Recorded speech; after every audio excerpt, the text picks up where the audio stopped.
American citizenship Aku lebih wasong and a immigrant. Stop. There we go. Cut. So get a better education than I do. That's the next person. 제 몽도 기억을 하죠. Ambition. All right. Ready? Roll. Cut. Our family. We're all coming out of challenges.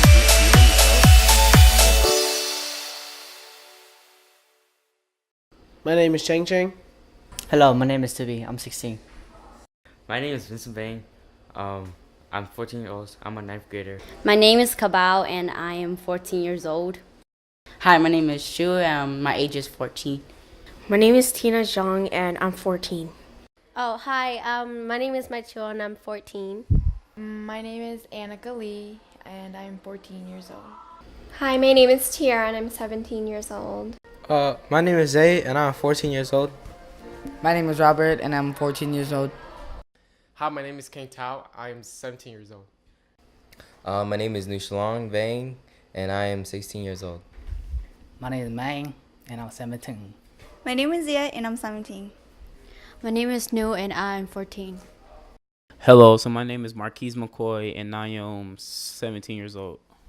Hello, my name is Suhaib Mohammed and I am 17 years old. My name is Iris. I'm 14. Hi, my name is Bao and I'm 17. My name is Angelina and I'm 15 years old. My name is Morgan and I'm 16 years old. Aku lebih wasong lang sang lo. Aku chẳng cho cái cô. Cô lúc này hoa cỏ va, cô chắc kiến cho chị giờ khởi này chỉ sẽ giờ cái cha đã hoa khô sẽ. Cô luôn bị hồ tông bỏ sang va.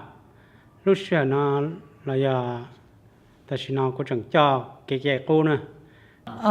Cô giờ sai luôn sang giá. Cô chẳng cho cô cái chạy về bao giờ thì sống chẳng cho. My family came to the U.S. through the Vietnam War. My grandparents came, and then my parents were born here in the U.S. Freedom. Freedom. Freedom? One word is special. Freedom. My mom. Freedom. I am actually mixed. So my mom comes from Cambodia, my dad comes from Laos. So my grandpa came from Thailand and he fled Thailand and went to Cambodia where he met my grandma. And then together they brought 5 of their 7 children to the U.S. And that was for my mom's side. And then for my dad's side, he grew up in the city, so they fled from the Vietnam War as well. Fun. War. More freedom. More freedom. Safety. Because the Hmong culture was at war, so America provides us a safe place, so we come to America because, it's safe. Money. Education. Happiness. All right. You? Same thing, I guess. Happiness. Family. Family. All right. Economy. To the U.S. To the U.S. I don't know. I was just born here. I don't know about my family. Okay. Immigration. Immigration. Okay. Vì đó có sắp bỏ cái tôi rồi. Freedom sa. Lo lùi để những nhà freedom sa. Họ cũng tôi đầu Tết America nè mà cô già thì pe đò lô trò nhau trò pe lô tê lô chờ thì Tết chấm lò mà trong li pe cô chia sư lỡ tới mà lô cho nên ba pe nữa ý là America nó lô chỉ ba pe là chỉ pe nhau chỉ tàu và pe nhau là pe chỉ một này nó lô tuột ra chỉ lô chỉ lô pe lô một số trái cho giờ đó bé bé sản nhẹ bé thế này nhau chỉ tàu bé thế cụ thể tàu tua cho tết chờ nó. Có cái bé tua tết chờ nó mà vì giờ ta lúc tết chờ chỉ ta chỉ tu cho nụ chuyện nó bỏ chúa cho bé sẽ lúc tết chờ bông bé sẽ tua tua. My grandma's immigration experience was very difficult because she had to provide for a large family. I would say it's kind of hard for them. My dad lost 3 brothers, and then it was just him and his sister left. So yeah, they went through like a bunch of stuff just to get here. And my grandpa almost lost his foot. I don't really know about that. I don't think I have any. So when coming to the U.S. immigrate immigrate, it's like really hard. You don't really know anything about like the U.S. because you don't really understand what they're saying and stuff like that. So it's really hard, and you gotta start a new life. So it's really challenging. It depends on the parents. Like it was harsh. It was difficult and I was scared, but I'm here. All I know is that they came from Laos and it was hard. My grandpa, he came and he didn't know nothing, but he went to school and got a job and is working good now. My grandpa was in the Vietnam War, and then he came and made several kids and dads. They have to go through the Vietnam War and have to go to Thailand and then come all the way here. So yeah. Well, I was born here, but then for my family, they had to take the airplane here. I was born here too. My parents, they was born in Laos, so you know what I'm saying. So they were just like in war, and then these Laos people were chasing them, and they was more afraid of them than tigers and goats. You know what I'm saying? Because either way they gonna die, so might as well fight that tiger. They cross a river, go to Thailand, and I guess they rode a plane to America. War. Okay. I'm not sure. So like in that, we had traveled from San Diego. We had traveled from San Diego, California, because of that my family had moved to Minnesota, so we had to move there too, to here. Oh, I moved from in Africa to America, so it's a hard trip moving from there to here. I was in Kenya for like 46 hours, and then in Dubai for like 20 hours. So it was good trip, not as good as I thought though. I didn't know any people in Dubai or Kenya, so we had to stay in the airport for 46 hours. Yeah. I don't really know. No. Next. I don't know. Not much. Okay, it's okay. I don't know. It was my parents who immigrated. Can they tell you stories about it? Like, oh my god, the aircraft. No. How about you? No, the only thing I was told is that we're Dutch. I don't know. When they say that we have ancestors that come from like the Netherlands or something.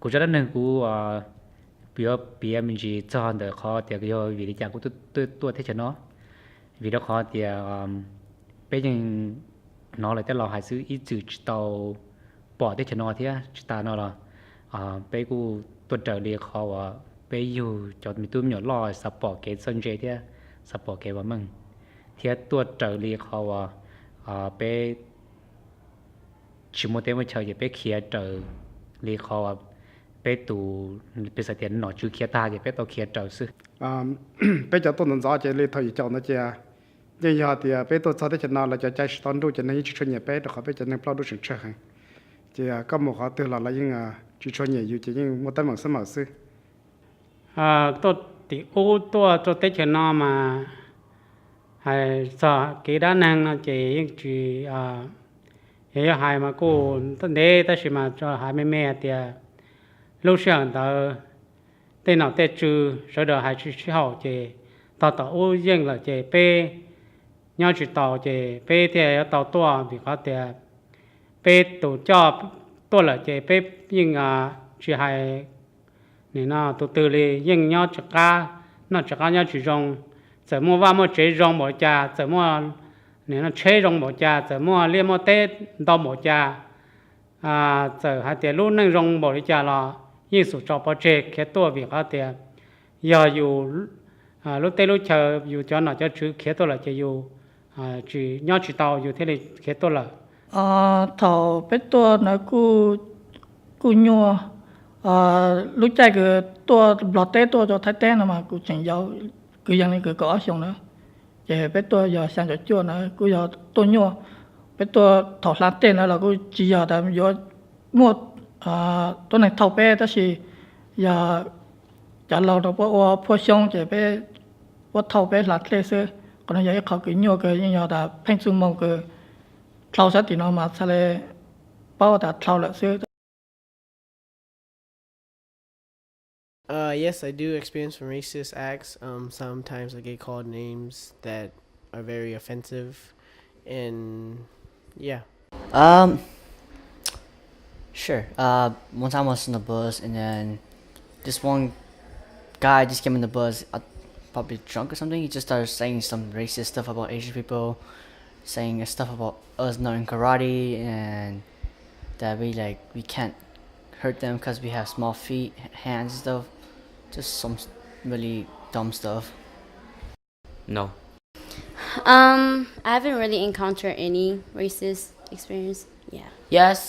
So like you sometimes just walking around, some people call me Chinese, but basically I'm not Chinese, okay guys? I'm Hmong, okay? Hmong, not Chinese. Understand that, okay? I have not. No, I haven't. None at the moment. I have. I used to work in customer service, so I used to work at Walgreens, and there were a lot of old people who came in and would try to slow things down because they thought I couldn't speak English, or they would try to speak Hmong to me, and I'm not Hmong. Just interesting, but okay. Yeah, they said that I should be smart at math, but I'm not. They call me Ching Chong.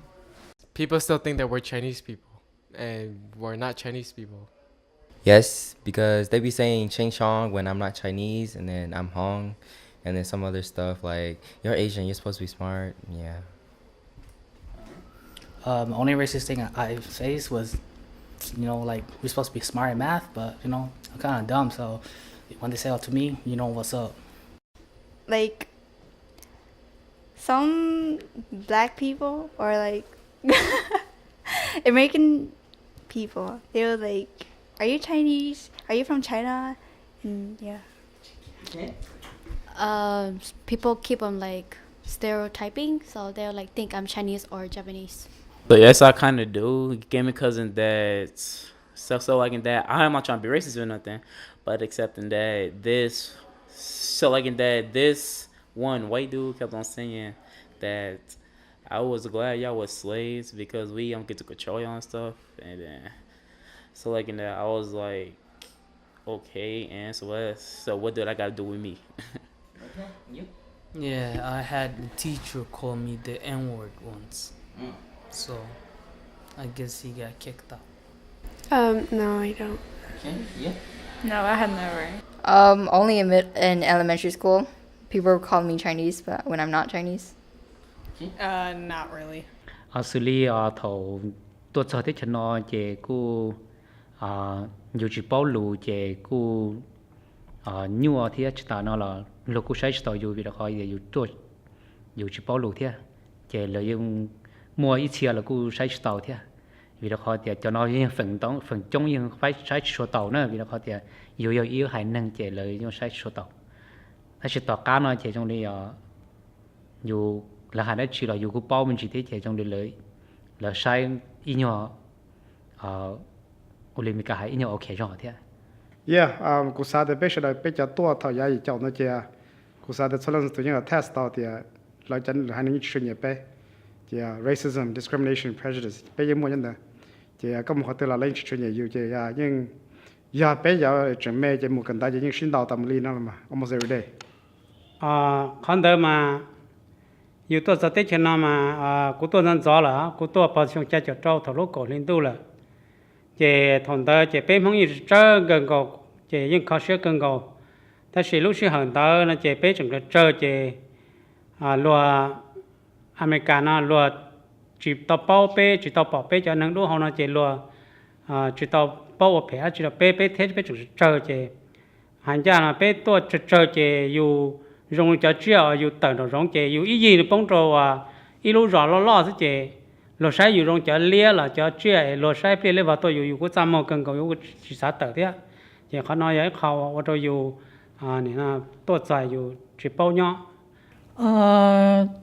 tết chơi nó tốt số tết chơi nó là cái bác cô cho cái chỉ tao muốn tao khá thì nhau nó sẽ chơi trong là cái cô chỉ tao mua tết khá cái trong là cái bữa giờ sẽ chỉ tao yêu là giờ lấy hàng cái đó cô chỉ mua. Interesting. I'm home. I don't really know. Funny? I am more happy.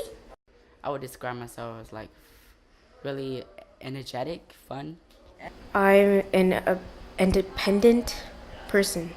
Awesome, I guess. Awesome. There we go. Confident. Ambitious. Awesome. Athletic. I am myself. King Tao. I will say strong. Shit, I am Batman. Because I am the villain and protect the city. Awesome. Alright, next. Awesome. Funny. Gentle. Observant. Okay. Positive. I don't know. That's Excited. Three words. Okay, excited. Strong. Lúc nói về cú phía đồ sẽ đợi thì cú yêu tu mình nhộng mong lúc chơi chúng ta sẽ là cú dễ từ engineer manager ta sẽ có sở hữu owner the whole production thế lúc nào mà cú lâu rồi cú giờ sai long sinh ra cú giờ chỉ sử dụng nhau chơi nên mong ta sẽ cú giờ sinh ra. Hi, welcome to the show. My guest today is Danny Yang. He's an entrepreneur, motivational speaker, and life coach. In today's show, we're going to talk about personal growth. Please help me welcome Danny Yang. Thank you, Wani. Danny, share with us a little bit about your journey to America. Well, Wani, I was born in Laos during the Vietnam War, World War II, as everyone knows. I was born in 1979, March 3rd, and we moved to the United States around October, the end of 1979. And the first city we moved here was sponsored by our uncle. He came to the United States earlier, early comer, and it was Oklahoma, the state of Oklahoma, or the city of Lawton. This is the first city we arrived to America. Okay. Now, your first city, share with us a little bit, what's it like, your experience here in America? It was hard for us, lack of English. My parents first comer here into the United States. They didn't know how to drive. They didn't know how to speak English. Everything was just basically someone showing them how to get around in town. And life was really tough. Mm-hmm. Yeah, very hard for them too. So how long were you there in Oklahoma? We were there for a year.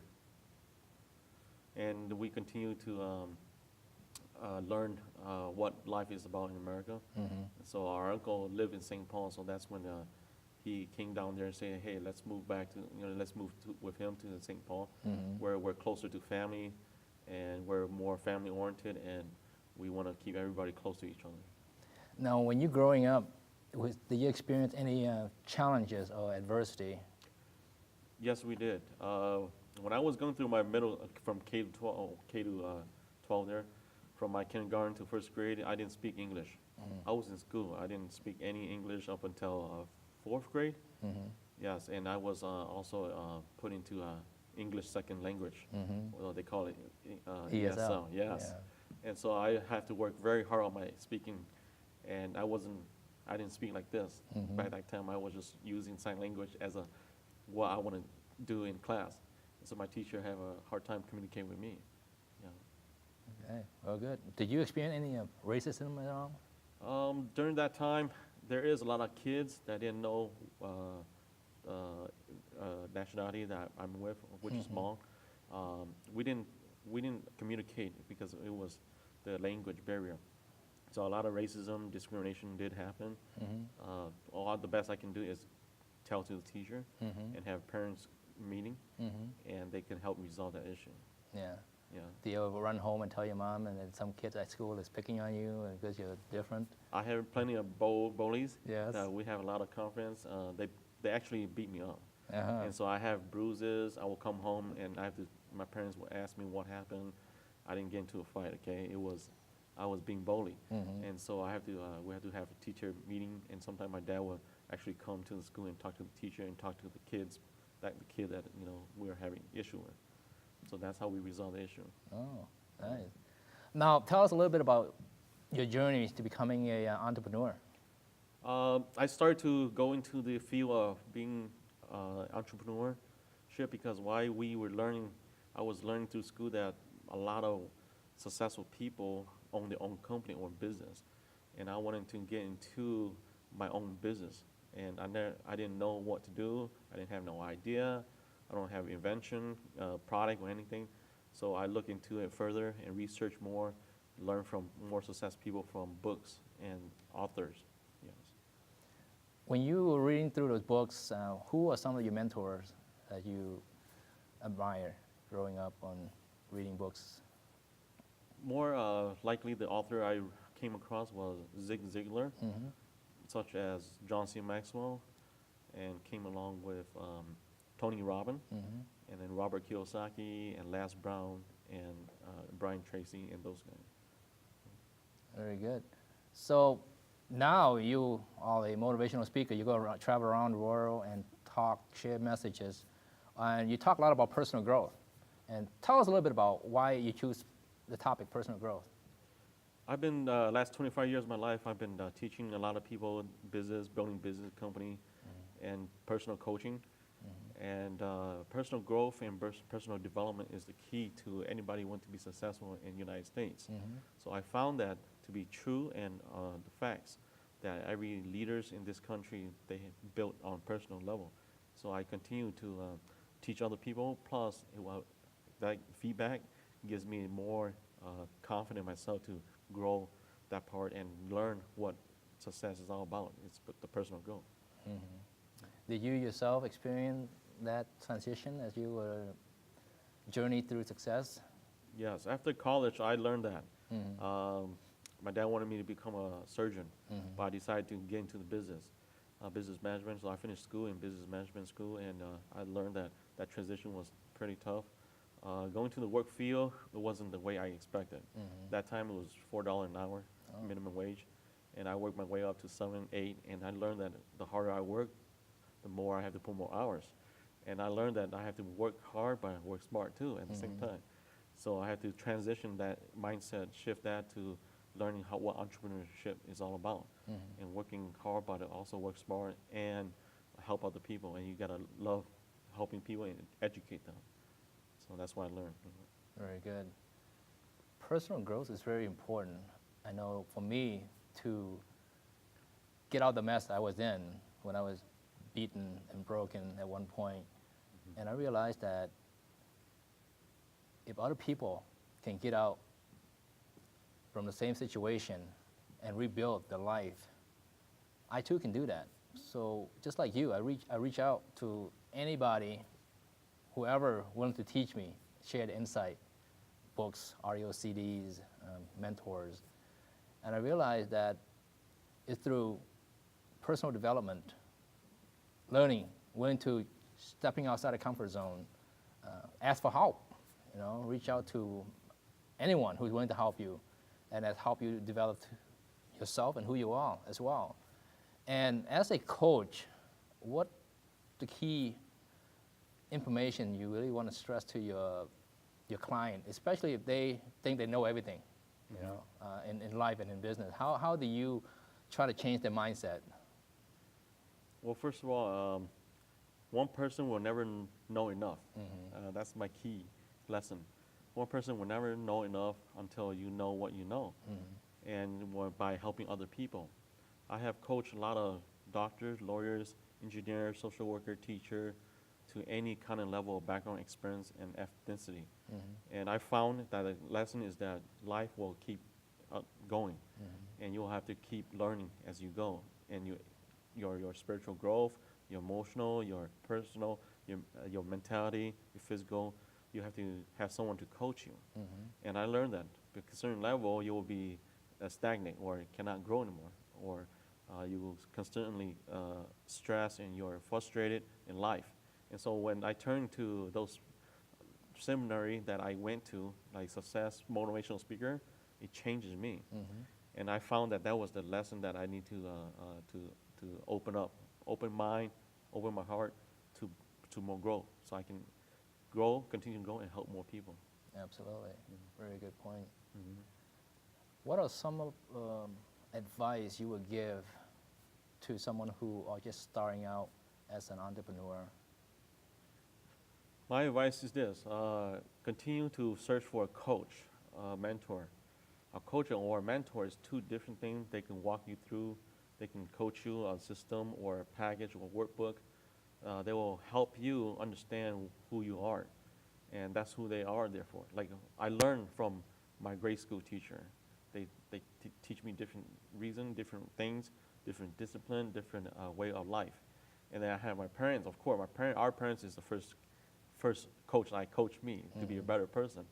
Then my teacher, my college, my peers, my other professor that teach me to, and then my spiritual leader like pastor in church or anything like that, they start to teach me the mental stuff. And also in business, my leadership. So when I got into business, that's when I really grew what leadership is all about. And that's when I became a better coach too. Become a better leader, better coach, and help many people. So I suggest find someone that you admire and you learn from them, and be humble and be a follower. Be a student first, and then be a follower. And then you'll become a leader yourself. Then sooner or later you'll become successful and you become the coach. You know. Yeah. Very, very good. Very good. Now, looking back at your success, what are some of the challenges, obstacles you feel was your biggest challenge that you have overcome to get to where you are right now? One of the challenge I've seen and came across is the obstacle to overcome fear. The number one people fear is to grow out of the comfort zone. And I was really fearful too, because I have not been there, done it. You know, the amount of success, wealth, achievement, nobody showed me. But when I found this coach, it was hard for me too. They said copy exactly what the millionaire do. But then I tried to copy, it's not easy. Yeah, and I had to learn the baby step first. And it was the hardest thing I ever done in my life. Harder than going to school. In college, it was okay, you do your homework, you study, you pass. But in real life experience, it's a lot tougher. You have to be humble and have to learn. Really have the heart condition to learn the step to become successful. And the challenge is that for you to win that evil mind in yourself, that conquer that fear, I call it conquer your fear. Yes. And so when you conquer that fear, you're unstoppable. You can become who you want to be. You can be anything. You can make the amount of money. You can make the amount of success. You can have no fear to meet people and help other people get out of this situation. And you're very clear on the path and journey and your purpose in life. That's very true. Because when I first found my passion, I want to become a motivational speaker. And I remember I ran to one of my friends, right? Someone who I trusted and respect. And I said, hey, you know, I'm going to become a motivational speaker. And I would think that he's going to be excited for me. He would be rooting for me. But instead, he's like, Wani, who would want to listen to you speak? Like, Wani, you can't even speak correct English. You know, why you want to become a speaker, right? Yep. Those are the kind of things that get in your way and your career too. Because it's easy, right? It's easy just to give up. It's easy when those naysayers say you can't do this and you can't do that. But it takes a lot of persistence to go after your passion, your dream. And just like you, I guess if I would have listened to this naysayer, I probably would be staying home watching TV, right? Yep. Instead of living out my life. You are a great testimonial that anyone, you know, no matter the background, coming from wherever, can achieve great success as long as you don't give up and believe in yourself and keep pushing forward. And is there any last advice you want to share with us as far as for those who kind of on the fence, if not sure what career path they want to choose? On the career path, anybody can become anything you want, as long as you have the passion for it. And now passion is, my definition of passion is that when you don't get paid, you still do it. You love what you're doing. And that's the thing I love doing, is to help people accomplish what they want. And I learned that. And I wasn't putting a price on it. I was working 24 hours, 7 days a week.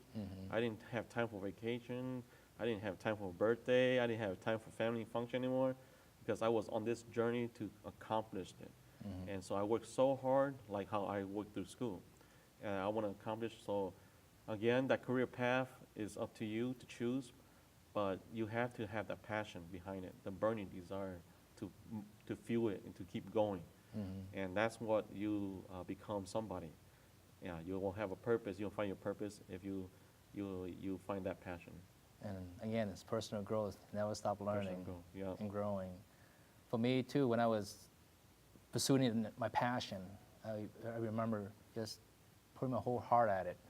And my wife would say to me, "Wani, let's go on vacation." I was like, "No, there's no time for vacation. I gotta focus on this business. I gotta focus on building this business." But then when I look back, I realized, oh man, that's just hurting her and hurting me as well, because I'm just really just focusing on my career and nobody else. And now, when I achieve the level I am right now, I realize, oh man, now I gotta go back and make up for all the time that I missed. Do you feel that way? Yes, that is called sacrifice. I call it sacrifice, and you cannot achieve anything if you don't have sacrifice. Same thing in school. I have to sacrifice from, in grade school, from not playing too much game or watching too much TV. And then during college, I have to focus on not too much party. And so I can finish my homework and my final exam. So same thing in business and life success. I have to keep myself disciplined. But yes, it's called sacrifice. You do have to have a certain amount of time to balance with life and whatever you're trying to go for. Perfect. Sacrifice, personal growth, personal development. It's awesome. Well, Danny, thank you again for coming on the show. We really love to have you on the show. Please come back and visit us again soon. Yeah, thank you. Yeah, good to have you. Yeah, thanks. My first guest today is Lisa Tai. Lisa came to the USA in 1975 after the fall of Saigon. She's a successful realtor in the Twin Cities for over 29 years. She's an active board member of Vietnamese Society Social. She's an active board member of Vietnamese Social Service, member of Minnesota Historical Society, and is very active in the Asian community. You like it? You guys can edit all that out, right? All right. Vietnamese Social Services. Okay. Of VSS. And 3, 2, 1, action. My next guest is Lisa Tai.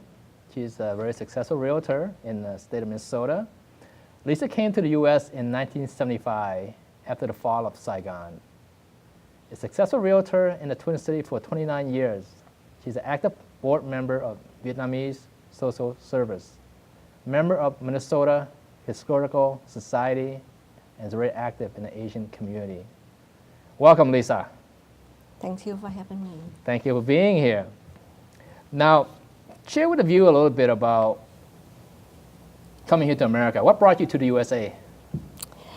Well, as you know, the fall of Saigon, and we didn't have a choice. So my ex-husband was a military officer, and his family was working for the U.S. government. So they brought us out in 1975. Before, and let's see, 24 hours before fall of Saigon. Wow. Now back then, 1975, do you have any kids? I had a son. You have a son. How old was your son? He was about 6 months. 6 months? Oh, wow. Now you had to flee Vietnam with a 6-month-old baby boy. Now, give us a little bit about the experience. What is it like? It was scary. We have to give up everything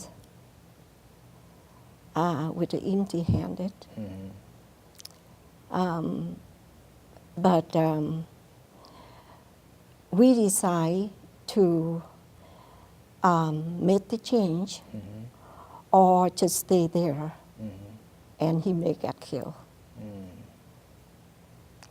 But when we came here, we have to say thanks to America. American people are very generous. And that's why we have today. Yeah, very good. Now, when you first came to America, what are some of the challenges that you face? Wow. Language. Okay. Languages. Back in Vietnam, in high school, junior high, we have to take the second language. And on the senior high, we had to take 3 languages, including Vietnamese. So we learned somewhat in Vietnam English. We learned by book, but we didn't practice that much. So the language, it was very difficult for us. And with my little boy, he was sick too because of traveling on sea. So it was very difficult. We, like we said, we were very scared because in a new country, and what do we do to survive, right? Yes. You said you learned 3 languages when 3 you were languages. back in Vietnam? Yeah. So what are they? Vietnamese, French, and English. Oh. We have to. You have to. We have to. Either we have a choice. We take English for second and third languages, or we take English as a second and take French as the third language. How many years did you learn English before you came here? So it have to be 4 years 4 at years? least. Okay. But everything by book. Everything by You know, book, yeah. we can write very good, but it's hard for pronunciations. Okay. Yeah. You see, with me, when I came to America at 10 years old, Yeah. the only thing I know was ABC and 1, 2, 3. So I thought I know the English language, right? Until people start speaking to me. I said, oh man, I got a long way to go. But is it easier for you to learn for people who are younger with us? We were older, so it was hard. You know? Yeah, very true. Now, share with us a story, some of the challenges besides the language barrier that you experienced living here in the United States. Well, we have to find a job, right? At first, when we came, we was planning to go to school, but we should challenge that either we collect welfare and go to school, or go to work and purchase a home. To go to work and go to learn English at night, so we can buy a home a year later. No. So it was a lot of challenge. And we didn't have a car, right? We had to ride a bus. It was tough. Yeah. But we determined to have a better life for our son and our family. So we did it. Through perseverance, you overcome all that challenges and setback. Now, you are a successful realtor nowadays. Tell us a little bit about how did you come about picking that profession as your career? I like people. I used to work at the corporate office behind the desk. It was boring to me. You know, my neck hurt, my shoulder hurt, and I love people, and especially I like to help people.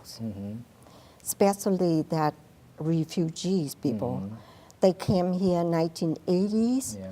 They had they reached out for help. Somebody that is honest, sincere, and willing to help them. So my family background, my sister and my brother-in-law, they build houses. And I love to sell. But what do I sell? So I said, well, I can try to sell clothes, or I can try to sell cars, or I can try to sell houses. But fortunately, that when I got the license, when I got the real estate license, I just sell and sell and sell. Because of those times, like your parents came, and people just reach out to people that are willing to help them. And someone that willing to work hard and be honest. So I thought, when I got here, nobody helped me to do that. So now I have the opportunity to help others. And I did it. That's awesome. I did it. Yeah, just like when my family came here to America, just like you said, we didn't have anyone to mentor us, to guide us, to show us the proper way to go to school or to career path. So it's all new to us. But I'm glad you take the opportunity to mentor and to guide those who came after you, and kind of like hold them by the hand and say, hey, you know what, I've been here before, let me show you the way, and take them with you. It's a very inspiring. And thank you. We need more people like you out there, to go out there and help uplift the community. It's one thing about this. It's not about the money, about how much money that I'm going to make, about how much I'm able to help them. I'm able to tell them everything will be okay, and just hold their hands. They say everything will be fine. Yeah. And they like that. Yes, that's very good. Now, use one word to describe who you are today. Confidence. I like it. Confident. Share a little bit about confidence. As a woman, we have to have a confidence in life. I have learned that. As a single mom for 35 years, and put my children through college, believe me, I was very scared for being a single mom. And then in real estate, to help others. I want to be models to my children. So what do? I have to have a confidence. So I'm able to tell them, honey, you have to trust yourself to make the right decision in your life. So I have to be confident to tell my clients everything will be okay. Very good. If I don't have confidence, I cannot tell people everything will be fine. That's right, because that's so true, because people look up to you. Yes. And they expect you to be there, to have the confidence, to help them, guide them along the path. But if they look at you and you're not confident, then you know what, I'm going to go somewhere else, all right? To find a realtor. That's not very important. Everything's not always goes smoothly, perfectly. But when it does, I learn from that moment. I do. Yes. Very good. So I try to trust myself to be there for people. Very good. Persistent. Yes. That's very important. In your own word, if you were to share with our viewer some insight, some experience of how to help them grow, to help inspire them, what will you share to our viewer? For overall, for Overall. women and men. Both Yeah, men and for women, men and younger women. generation. Well, you have to be yourself. Mm-hmm. You have to trust yourself. Mm-hmm. You have to believe in yourself. Mm-hmm. If you don't have those, you can't achieve anything that you want to be. Mm-hmm. So you need to trust yourself to make the right decisions Yeah. or any changes in your life. Mm-hmm. And the main thing is, to me, that you have to care. Mm-hmm. You have to be honest. Mm-hmm. You don't cheat. That's right. You don't lie. Mm-hmm. But if you cheat and you lie, it will come back to you. That is all. I told my children the same things. Mhm. I told my grandchildren the same things. Be who you are. Be the best that you can be. Not for yourself, but for others. Wow, that's very powerful. Now, because you're so successful nowadays, you spend a lot of time giving back to the community. Share with us a few things that you do. I know you do some social services, and you're also a member of Minnesota Historic Society. Does that keep you busy every day? Or? Very busy. Mhm. I used to be more active Mhm. in the communities Mhm. before I had my grandchildren. Mhm. I'm not even sell to make money, Mhm. and I'm there to help others, even advise them, guide them, go to the right path. Mhm. Something that sometimes I don't make money from it, but I'm willing to help. I'm there for people. With the community, same thing for clients, same things for anyone that need me, Mhm. and I be there. Okay. I do a lot of fundraising, charities, homeless, shop with the cops. I have done a lot. But now I have my 3 grandkids, and my son-in-law is in the service. And right now, he is in overseas, in the war zone right now. So my children are so important to me, my grandchildren. So I focus on them a little bit more than the charities or the community. But I'm still doing it. Wow. I'm still doing it. You do it all. I want, well, here, American people had helped us here. And we become who we are today. And what do? We have to give it back. Time for us to give it back. Speaking of giving back, thank you so much for coming on the show today. Lisa Tai, ladies and gentlemen, great story, very inspirational, very inspiring. And we thank you so much for your time and dedication to the community. And thank you again for coming on the show. Thank you for having me.